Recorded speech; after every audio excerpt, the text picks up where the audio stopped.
The man of many masks, Dylan and the art of reinvention.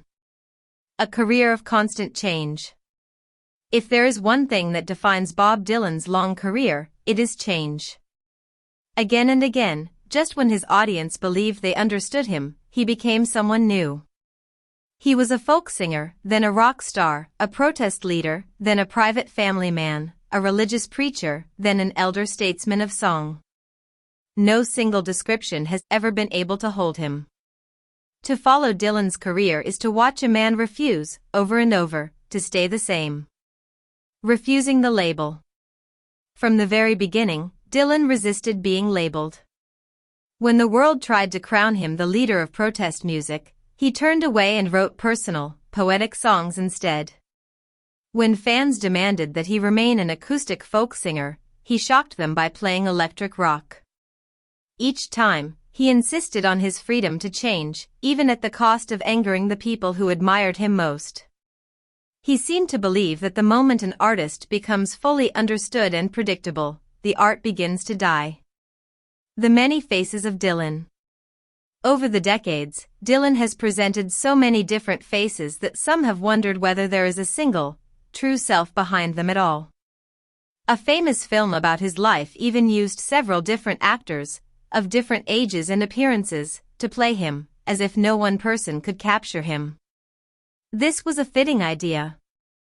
Dylan has always treated his own identity almost as a work of art, something to be shaped, reshaped, and reinvented, rather than a fixed fact to be revealed. The elusive interview. Anyone who studies Dylan's interviews soon notices how difficult he is to pin down.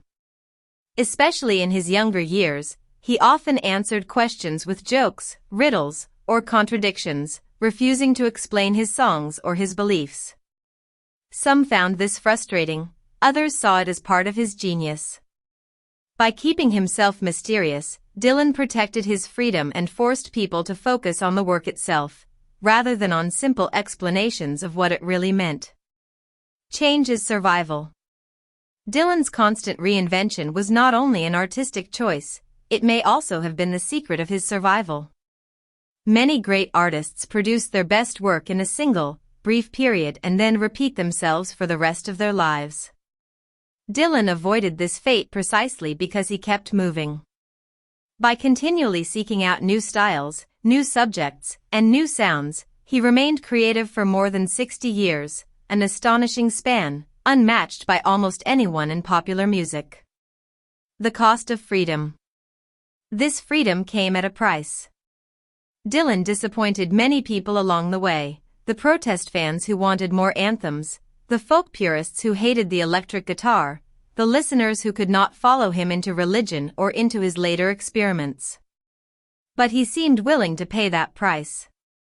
For Dylan, the loyalty he owed was not to any audience or expectation, but to his own restless, searching spirit. That loyalty is, in a sense, the deepest consistency of all. What we can learn. The story of Dylan's reinventions carries a lesson that reaches far beyond music. It suggests that growth requires the courage to change, even when others wish us to stay the same. It reminds us that we need not be trapped by the labels the world gives us, or by the person we used to be. In refusing to stand still, Bob Dylan became not only a great musician but a powerful symbol of the freedom to become who we choose to be. Language notes. This lesson explores the theme of identity and change. Useful words and expressions include, to reinvent oneself, to change one's image or way of life completely, a mask, something that hides the true face or self, elusive, difficult to catch, understand, or describe, and to pin someone down, to force them to give a clear, definite answer.